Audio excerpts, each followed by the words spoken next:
Private universities ज्यादातर मुनाफे के लिए ही, सिर्फ पैसा कमाने के लिए ही आपके एडमिशन्स लेती हैं और बाद में आपको बहुत तरह की प्रॉब्लम्स का सामना करना पड़ता है। आप प्राइवेट यूनिवर्सिटी से करोगे, फीस ज्यादा होती है और ज्यादा क्या बहुत ज्यादा फीस भी होती है कई सारी प्राइवेट यूनिवर्सिटीज की। सवाल जो बहुत ज्यादा आप हमसे पूछ रहे थे कि प्राइवेट यूनिवर्सिटी से पीएचडी करें तो क्या प्रॉब्लम्स हमारे सामने आ सकती हैं या फिर क्या बेनिफिट्स हो सकते हैं अगर हम प्राइवेट यूनिवर्सिटी से पीएचडी करना चाहते हैं। दोस्तों, पीएचडी करना चाहते हो और पीएचडी आप कंप्लीट कर लोगे, ये दो अलग अलग बातें हैं। आप इन दोनों को एक मत समझे।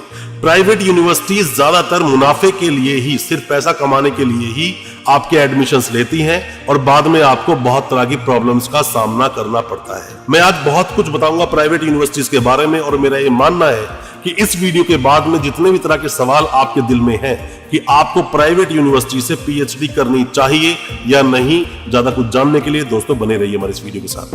दोस्तों, आप में से कोई भी जो भी कोई इस वीडियो को देख रहा है, आप पीएचडी के बारे में कोई भी जानकारी चाहते हैं, एडमिशन लेना चाहते हैं या फिर जानना चाहते हैं किसी भी यूनिवर्सिटी के बारे में या बेस्ट यूनिवर्सिटी के बारे में, और जब भी आप हमें व्हाट्सएप करते हैं तो याद रहे कि 5 चीजें हमें जरूर लिखकर भेजें एक ही मैसेज में। सबसे पहले अपना नाम लिखें, आप कहां से हैं ये भी लिखें, मास्टर्स में कितने % आपके मार्क्स आए हैं और पीएचडी किस सब्जेक्ट में आप करना चाहते हैं, साथ में ही अपना फोन नंबर मेंशन जरूर करें। ये 5 चीजें आप अगर हम भेजेंगे तो हम इजीली आपको बता पाएंगे आपकी बेस्ट यूनिवर्सिटी के बारे में, किस यूनिवर्सिटी में आप एडमिशन लेना चाहते हैं उसके बारे में भी आपको बताएंगे, और साथ ही आपके सभी तरह के सवालों के जवाब भी आपको मिलेंगे और आपके एडमिशन लेने में हम आपकी मदद बिल्कुल कर सकते हैं। दोस्तों, पीएचडी करना बहुत सारे स्टूडेंट्स का अरमान होता है कि वो पीएचडी कंप्लीट करें और अपने नाम के आगे डॉक्टर लगाएं। डॉक्टर प्रीफिक्स लग जाता है नाम के आगे जब कोई पीएचडी कंप्लीट कर लेता है।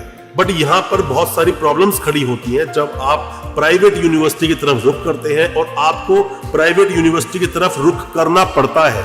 आप चाहते नहीं हो, क्योंकि ज्यादातर स्टूडेंट्स का गवर्नमेंट यूनिवर्सिटीज में नाम आता ही नहीं है, और या फिर जो उनकी लेंथी प्रोसीडिंग है या फिर थोड़ा टफनेस जो होती है पीएचडी कंप्लीट करने में, उन चीजों से आप बचते हैं या फिर आप उतने ब्रिलियंट स्टूडेंट नहीं होते हैं।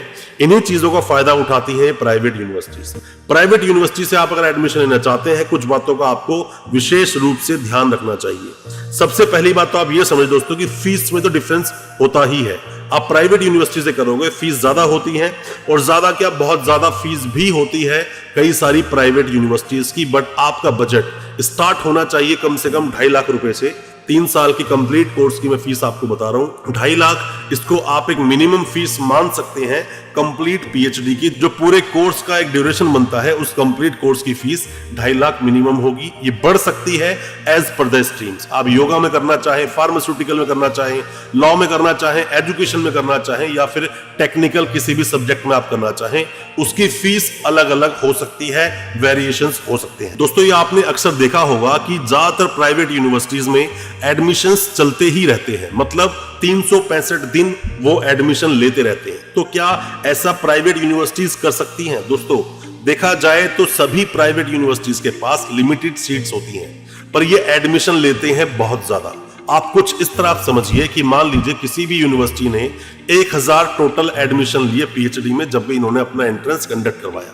हालांकि उतने गाइड इनके पास होते नहीं है।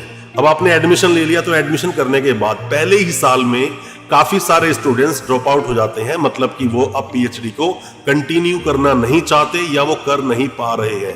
पहले साल में काफी सारे ड्रॉप आउट हो जाते हैं। सेकेंड ईयर तक जो लोग पहुंचते हैं, रिसर्च वर्क इतना टफ कर देते हैं ये प्राइवेट यूनिवर्सिटी वाले उनके लिए, और गाइड भी पूरी तरह से उनको सपोर्ट नहीं करता, मदद नहीं करता, जिसकी वजह से उनका भी कुछ दिल खट्टा सा हो जाता है और वो लोग भी इस कोर्स को आगे कंप्लीट करना नहीं चाहते और जो फीस दे दी है वो फीस इनकी डूब जाती है। और जितने स्टूडेंट्स आगे तक पहुंच पाते हैं अच्छे से रिसर्च करके और आगे तक पहुंचते हैं, तो भी उनको इजीली डिग्री अवार्ड नहीं होती, और अगर अवार्ड का नंबर आ भी गया, कॉन्वोकेशन हो भी गया, तो वहां से पहले तो इन लोगों को मिलती है सिर्फ प्रोविजनल डिग्री। और काफी सारे स्टूडेंट्स सिर्फ प्रोविजनल डिग्री के ऊपर ही अपने आप को डिपेंड रखते हैं, और ये यूनिवर्सिटीज ओरिजिनल डिग्री जो होती है, मेन डिग्री जो होती है, वो इनको अवार्ड टाइम से करती नहीं है। बहुत सारे ऐसे कंसल्टेंट जिन कंसल्टेंट्स के द्वारा आपने एडमिशन लिया, काफी कंसल्टेंट्स को तो खुद यूनिवर्सिटी कुछ समझती नहीं, एडमिशन तो ले लिया, जब तक जरूरत थी तब तक ठीक था, एडमिशन लेने के बाद में खुद कंसल्टेंट की ही इंसल्ट करना या फिर गलत तरीके से उनकी बेइज्जती करना शुरू कर देते हैं स्टूडेंट के सामने। और स्टूडेंट को क्योंकि कंसल्टेंट सही तरीके से चला रहा होता है, उनको बता रहा होता है कि कब फीस देनी है कब नहीं और किस तरह से आप पूरी प्रोसीडिंग को करें, और काफी सारे स्टूडेंट्स अपने कंसल्टेंट को ही ओवरटेक करके आगे बढ़ते हैं और बाद में प्रॉब्लम होती है, उनके साथ हेल्पिंग हैंड कोई नहीं होता। आप किसी भी प्राइवेट यूनिवर्सिटी से अपना पीएचडी कर रहे हैं या फिर आप कंसल्टेंट है, परेशानियां आपको आ रही हैं, आप हमसे कांटेक्ट करें, हो सकता है हम आपकी उसमें कोई मदद कर सके।